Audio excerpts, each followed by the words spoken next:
નમસ્કાર વિદ્યાર્થી મિત્રો, એજ્યુકેશન હબ ચેનલમાં આપનું હાર્દિક સ્વાગત છે. આજે આપણે ધોરણ 9નો પહેલો પાઠ અને જેનો ત્રીજો ભાગ ભણી રહ્યા છીએ. પહેલો અને બીજો ભાગ કે જે નીચે ડિસ્ક્રિપ્શનમાં લિંક આપેલી છે તે વિડીયો પણ તમે અવશ્ય નિહાળી શકો છો. આજે આ વિડીયોની અંદર આપણે જોવાના છીએ કંપની શાસનનો વિકાસ, જેના અંતર્ગત ઘણા બધા પ્રશ્નો છે જેની આપણે ચર્ચાઓ કરીશું. આ ફોટો તમે જોઈ શકો છો કે જહાંગીર પાસે સૌપ્રથમ અંગ્રેજ સરકારે પરવાનો મેળવ્યો અને ત્યારબાદ એ કંપનીની ઘણી બધી બાબતો આપણે પહેલા વિડીયો અને બીજા વિડીયોમાં નિહાળી. આજે આ વિડીયોની અંદર આ કંપની શાસનનો વિકાસ કેવી રીતે થાય છે એની જાણ મળશે. એના અંતર્ગત કેટલાક મહત્વના પ્રશ્નો વિશે ચર્ચાઓ કરીશું. સૌપ્રથમ 2 માર્ક્સમાં તમને પૂછાઈ શકે કે નિયામક ધારો એટલે શું, નિયામક ધારાની જોગવાઈ શું હતી. તો કહેવાય છે મિત્રો કે અંગ્રેજ સરકારે નિયામક ધારો પસાર કર્યો ઈસવીસન 1773ની સાલમાં. ક્યારે પસાર કર્યો? 1773ની સાલમાં અંગ્રેજ સરકારે આ નિયામક ધારો પસાર કર્યો અને આ નિયામક ધારાની જોગવાઈઓ એવી હતી કે બંગાળનો જે ગવર્નર છે એને ગવર્નર જનરલ બનાવી દેવામાં આવ્યો. એટલે કે ભારતમાં આજે વડાપ્રધાનની પોસ્ટ છે એવી જ રીતે એ સમયે વડાપ્રધાનની જગ્યાએ ગવર્નર જનરલની પોસ્ટ આપવામાં આવતી અને એ પોસ્ટ કોણે આપી? તો કે બંગાળનો જે ગવર્નર હતો એને આખા ભારતનો ગવર્નર બનાવી દેવાનો વિચાર કરવામાં આવ્યો. અને જે ઈસ્ટ ઇન્ડિયા કંપની છે એની જે વ્યાપારિક પ્રવૃત્તિ છે, એટલે કે આખા દેશમાં જે વ્યાપાર કરવાની નીતિ છે, આખા દેશના જે રાજકીય હિતો છે, એ બધી પ્રવૃત્તિ તેના અંકુશમાં લાવી દેવામાં આવી. અને કહેવાય છે કે મુંબઈ અને મદ્રાસના જે ગવર્નર હતા એની કાઉન્સિલ મૂકવામાં આવી બધી જોગવાઈ હતી નિયામક ધારાની.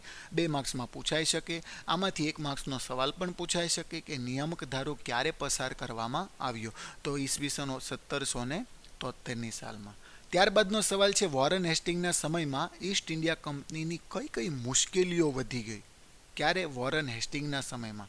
કહેવાય છે કે વોરન હેસ્ટિંગ ભારતનો પ્રથમ ગવર્નર બન્યો. જો આપણે જોયું કે નિયામક ધારા અંતર્ગત બંગાળનો જે ગવર્નર હતો એને ભારતનો ગવર્નર બનાવી દેવામાં આવ્યો. તો એમાં સૌ પ્રથમ જો કોઈ ગવર્નર હોય તો એ હતો વોરન હેસ્ટિંગ. એ વોરન હેસ્ટિંગ જ્યારે ગવર્નર બન્યો ત્યારે એ સમયગાળા દરમિયાન 2 યુદ્ધો થયા. ખાસ યાદ રાખજો, વોરન હેસ્ટિંગના સમયગાળા દરમિયાન 2 યુદ્ધ થયા. પહેલું યુદ્ધ હતું પ્રથમ મરાઠા વિગ્રહ. શું નામ છે? પ્રથમ મરાઠા વિગ્રહ, કે જે મરાઠાઓ સાથે થયું. અને બીજું યુદ્ધ હતું તેને કહેવાય છે દ્વિતીય મૈસૂર વિગ્રહ. કયું યુદ્ધ? દ્વિતીય મૈસૂર વિગ્રહ. એટલે કે બીજું યુદ્ધ થયું જે મૈસૂરના હૈદર અલી સાથે થયું. કહેવાય છે કે આવા 2 યુદ્ધો થતાં એક સાથે કંપનીની જે સત્તા છે એની મુશ્કેલીઓ વધવા લાગી. કારણ કે એ પ્રથમ ગવર્નર હતો અને એ જ સમયગાળા દરમિયાન 2 યુદ્ધો થાય છે. કહેવાય છે કે કંપનીની માથે મુશ્કેલીઓ ખૂબ વધી ગઈ. તમને પૂછાઈ શકે વોરન હેસ્ટિંગના સમયમાં કંપનીની કઈ મુશ્કેલી વધી ગઈ? તો કે 2 યુદ્ધ થતાં કંપનીની જે સત્તાનો એક સાથે જે સામનો કરવો પડતો એ મુશ્કેલીઓ વધી ગઈ. તો આવો સવાલ પણ તમને પૂછાઈ શકે. ચોપડીમાં મિત્રો સળંગ આપેલું છે, આપણે આમાંથી સવાલ અલગ અલગ પાડીને ભણીએ છીએ, માટે ખાસ યાદ રાખજો આ વસ્તુ. ત્યારબાદનો સવાલ છે કોર્નવોલિસના સમયમાં કંપનીએ જે મૈસૂરનો વાઘ તરીકે ઓળખાતો એવો જે ટીપુ સુલતાન છે એને સંધિ કરવાની ફરજ કઈ રીતે પાડી? જે મૈસૂરનો વાઘ કહેવાતો એને અંગ્રેજોએ કઈ રીતે ઢીલો પાડ્યો એની વાત અહીંયા કરવાની છે. તો કહેવાય છે કે વોરન હેસ્ટિંગ જ્યારે આવ્યો ત્યારે વોરન હેસ્ટિંગના સમયમાં 2 યુદ્ધો થયા. કયા 2 યુદ્ધો હતા? તો પ્રથમ હતું પ્રથમ મરાઠા વિગ્રહ અને બીજો છે દ્વિતીય મૈસૂર વિગ્રહ. ત્યારબાદ ત્રીજો ત્યારબાદ છે વોરન હેસ્ટિંગને તે સમયમાંથી પદભ્રષ્ટ કરવામાં આવ્યો અને કહેવાય છે તેની જગ્યાએ કોર્નવોલિસ આવ્યો. આવો સવાલ પૂછાઈ શકે વોરન હેસ્ટિંગ પછી ગવર્નર કોણ આવ્યું? તો કોર્નવોલિસ. કહેવાય છે કે એના સમયગાળા દરમિયાન જે મૈસૂરનો વાઘ કહેવાતો, જે ખૂંખાર વ્યક્તિ કહેવાતો એ એવો હતો ટીપુ સુલતાન. અને એ ટીપુ સુલતાન સાથે પાછું યુદ્ધ થાય છે અને એ યુદ્ધ હતું ત્રીજો મૈસૂર વિગ્રહ. મૈસૂરની અંદર 3જી વાર લડાઈ થાય છે અને આ લડાઈમાં ટીપુ સુલતાનની હાર કરવા માટે કંપની વિચારે છે કે આપણે ટીપુ સુલતાનને હરાવો છે પણ એકલા નહીં હરાવી શકીએ, માટે કંપની મરાઠાની મદદ લે છે, નિઝામની પણ મદદ લે છે અને British East India company Maratha અને નિઝામ ત્રણેય ભેગા થઈ, ત્રણેયની એક સંયુક્ત સેના થઈ અને ટીપુ સુલતાનની સાથે લડાઈ કરે છે અને આ લડાઈમાં ટીપુ સુલતાનની હાર થાય છે. પરિણામે ટીપુ સુલતાનને સંધિ કરવાની ફરજ પડી છે. સંધિ અંતર્ગત મૈસૂર આખું કે જે કોના અંતર્ગત કરી દેવામાં આવ્યું? બ્રિટિશ ઈસ્ટ ઇન્ડિયા કંપની અંતર્ગત. તો મિત્રો આવો સવાલ પણ તમને 2 માર્ક્સમાં પૂછાઈ શકે. કોર્નવોલિસના સમયમાં જે મૈસૂરનો વાઘ કહેવાય છે એવો ટીપુ સુલતાનની સાથે ફરજ કેમ પડી સંધિ કરવાની? તો કહેવાય છે કે ત્રણેય સેના ભેગા મળી અને ટીપુ સુલતાનની સાથે યુદ્ધ કર્યું અને તેથી ટીપુ સુલતાનની હાર થાય છે. કોના સમયમાં? તો કે કોર્નવોલિસના સમયમાં. કહેવાય છે કે ત્યારબાદ કોર્નવોલિસ પછી ગવર્નર જનરલ સર જ્હોન સોર આવ્યો. કોણ આવ્યું? સર જ્હોન સોર. આ સર જ્હોન સોરે તટસ્થતાની નીતિ અપનાવી. સવાલ પૂછાઈ શકે સર જ્હોન સોરે કઈ નીતિ અપનાવી? તટસ્થતાની નીતિ. તટસ્થતાની નીતિ અંતર્ગત તેણે કોઈ રાજ્ય વિસ્તાર ન કરવો, જે રાજ્ય વિસ્તાર ચાલે છે એને શાંતિથી ચલાવવો, એ કહેવાય છે તટસ્થતાની નીતિ. તટસ્થ રહેવું, વધવું નહીં. અને કહેવાય છે આને કારણે ઈસ્ટ ઇન્ડિયા કંપનીની જે પ્રતિષ્ઠા છે એ ઘટી જાય છે. અને ઈસ્ટ ઇન્ડિયા કંપનીની પ્રતિષ્ઠા તો ઘટી જાય છે, પરંતુ જે રાજ્ય વિસ્તાર વધતો હતો એ વધવાનું બંધ થઈ જાય છે. કારણ કે તટસ્થતાની નીતિ અપનાવી છે, તટસ્થ રહેવું. પરિણામે જે રાજ્ય વિસ્તાર વધતો હતો એ અટકી જાય છે. અને એના સમયગાળા દરમિયાન અંગ્રેજોના જે સ્પર્ધકો હતા એ હતા મરાઠા લોકો, અને આ મરાઠાઓ પરિણામે વધુ શક્તિશાળી બની જાય છે. અને કહેવાય છે કે કંપની નષ્ટ કરવા સુધીના અંજાર દેખાઈ આવે છે. કંપનીને એવું લાગે છે કે આવું ને આવું જો ચાલ્યા કરશે તો ભારતમાંથી આ ઈસ્ટ ઇન્ડિયા કંપની ગાયબ થઈ જશે, નીકળી જશે. અને પરિણામે આથી જો તટસ્થતાનું પાલન કરવું કંપની માટે હિતાવહ નથી, આવું વેલેસ્લીએ જણાવ્યું. અને વેલેસ્લીએ આ કંપનીને ફરીથી પ્રતિષ્ઠા સ્થાપિત કરવા, ફરીથી કંપનીને ધમધોકાર ચલાવવા માટે એક યોજના બનાવી, જે યોજના હતી સહાયકારી યોજના. તો મિત્રો આવો તમને સવાલ પૂછાઈ શકે, વેલેસ્લીએ સહાયકારી યોજના અમલમાં મૂકી, કારણ આપો. તો 2 માર્ક્સમાં તમારે આ બધી જ વસ્તુ લખવાની છે કે ગવર્નર જનરલ સર જ્હોન સોર આવ્યો, તેણે તટસ્થતાની નીતિ અપનાવી, પરિણામે જે વસ્તુઓ બની એ બધી જ વસ્તુ લખવાની છે. આમાંથી વેલેસ્લીએ ભારતમાં કઈ યોજના બનાવી એવો સવાલ પૂછાય, તેનો જવાબ છે સહાયકારી યોજના. ત્યારબાદનો બીજો સવાલ છે 4 માર્ક્સનો અને 3 માર્ક્સનો, તે ભણીએ વેલેસ્લીની સહાયકારી યોજનાની મુખ્ય શરતો.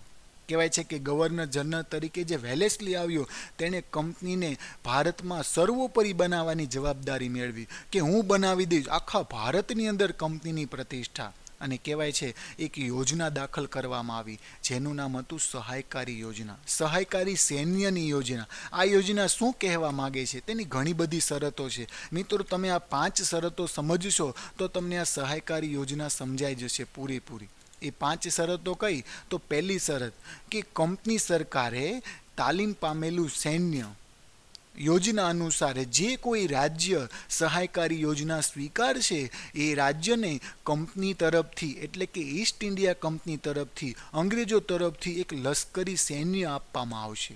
એ લશ્કરી સૈન્ય કે તમને યુદ્ધમાં મદદ કરશે, કે જે તમારા આંતરિક અને બાહ્ય આક્રમણ છે એ આક્રમણથી રક્ષણ કરશે અને તમને ખૂબ ફાયદો થશે. આવો સરસ મજાનો એક નિયમ બનાવવામાં આવ્યો. બીજો નિયમ હતો કે તેના બદલામાં જે યોજના સ્વીકારશે એને અમે લશ્કર તો આપશું, પરંતુ તેના બદલામાં રાજ્યના જે રાજા છે એણે અમને પૈસા આપવા પડશે.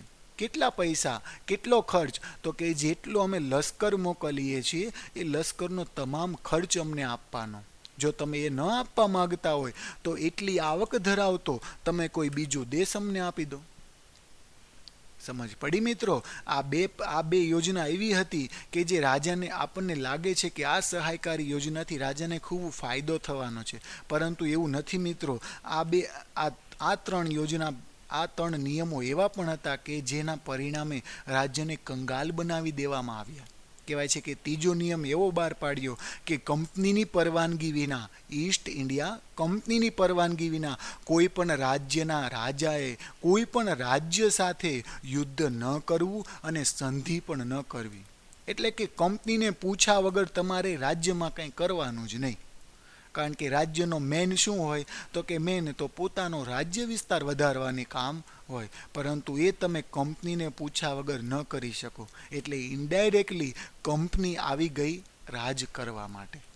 અને બીજો નિયમ એવો બહાર પાડ્યો, ચોથો નિયમ, કે રાજ્યનો જે રાજ દરબાર છે એમાં એક સભ્ય તરીકે અંગ્રેજ પ્રતિનિધિ રાખવો. અને અંગ્રેજ પ્રતિનિધિ કહે એવી રીતે તમારે થોડા ઘણા અંશે કરવું.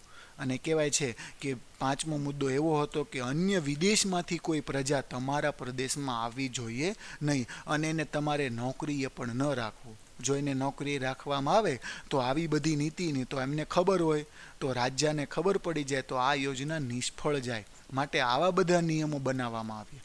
સૌપ્રથમ તમને નિયમો પૂછાય તો શું લખવાનું કે જે તાલીમ પામેલું સૈન્ય આપવું, જે યોજના સ્વીકારશે એને, ત્યારબાદ એના બદલામાં રાજાઓએ લશ્કરી ખર્ચ આપવાનો બ્રિટિશ ઈસ્ટ ઇન્ડિયા કંપનીને, ત્યારબાદ છે કંપનીની પરવાનગી વિના યુદ્ધ ન કરવા, સંધિ ન કરવી, રાજ દરબારમાં એક અંગ્રેજ પ્રતિનિધિ રાખવો, અને અન્ય કોઈ રાજ્યના રાજાની નોકરીમાં રાખવો નહીં, અન્ય કોઈ વિદેશથી પોતાના રાજ્યમાં નોકરીએ ન રાખવું. કહેવાય છે કે આ દરમિયાન કહેવાય છે કે નિઝામ, મૈસૂર, અવધ, ગાયકવાડ, સિંધિયા, ભોસલે અને હોલકર આ બધા જ લોકો આ સહાયકારી યોજનામાં સામેલ થયા. પૂછાઈ શકે એક માર્ક્સમાં કોણ કોણ સામેલ થયું, તો બધા જ ના નામ લખવા. અને કહેવાય છે કે આ યોજના એક મીઠા ઝેર સમાન હતી, જે આજે તો સારી લાગતી પણ આવનારા દિવસોમાં એ પોતાનું તમામ રાજ્ય પોતાના હસ્તગત કરવા માંગતો હતો. એટલે કહેવાય છે કે સહાયકારી યોજના મીઠા ઝેર સમાન હતી. કઈ યોજના મીઠા ઝેર સમાન હતી? સહાયકારી યોજના. અને કહેવાય છે કે ગવર્નર જનરલ જે ટીપુ સુલતાન હતો એને સહાયકારી યોજના સ્વીકારવાનું જણાવવામાં આવ્યું. કહેવામાં આવ્યું કે આટલા બધા લોકોએ સહાયકારી યોજના સ્વીકારી છે, તમે પણ સ્વીકારો. પરંતુ એ ટીપુ સુલતાન જાણતો હતો બધી અંદરની વાતો, અને એમણે એનો ઇનકાર કર્યો છે. કહેવાય છે કે આ યોજનાનો ઇનકાર થતાં કંપનીએ ચોથી વાર આક્રમણ કર્યું. કેટલામી વાર? ચોથી વાર. અને કહેવાય છે કે મૈસૂર ઉપર 1799ની સાલમાં મૈસૂર ઉપર આક્રમણ કર્યું. અને એ આક્રમણમાં એ ચોથા મૈસૂર વિગ્રહની અંદર ટીપુ સુલતાન અંગ્રેજો સામે લડતા લડતા હારી જાય છે, અરે મૃત્યુ પામી જાય છે. એ ટીપુ સુલતાન મૃત્યુ પામ્યો ત્યાં સુધી અંગ્રેજોની નિશ્રામાં રહીને કામ નથી કર્યું, અંગ્રેજોની વિરુદ્ધ જ ચાલ્યો છે, કારણ કે એને ખબર હતી અંગ્રેજો શું કરવા માટે આવ્યા છે. મિત્રો, આવો સવાલ તમને 2 માર્ક્સમાં પૂછાઈ શકે. વેલેસ્લીના સમયમાં કંપનીએ નિઝામનો સાથ મેળવી મૈસૂર પર આક્રમણ શા માટે કર્યું? તો કે યોજના સ્વીકારવા માટે. એ મૈસૂર ઉપર 1799ની સાલમાં આક્રમણ કર્યું હતું. તો આજે આપણે આટલા સવાલ શીખ્યા. આવતા વિડીયોમાં જોશું. અને આ વિડીયો અમારો ગમ્યો હોય તો આ ક્રિષ્ના ક્લાસીસ તરફથી બહાર પાડવામાં આવે છે, કે જે ક્લાસીસની ઘણી બધી વિશેષતાઓ છે કે તમે વિડીયો સ્ટોપ કરી એ વિશેષતાઓ વાંચી શકો છો. અને આ ક્રિષ્ના ક્લાસીસના જે સંચાલક શ્રી છે તેમનો કોન્ટેક નંબર છે, તેમનો કોન્ટેક કરી તમે એડમિશન પણ મેળવી શકો છો. અને અમારી આ ચેનલને લાઈક કરો, શેર કરો અને સબસ્ક્રાઈબ કરો. Thank you.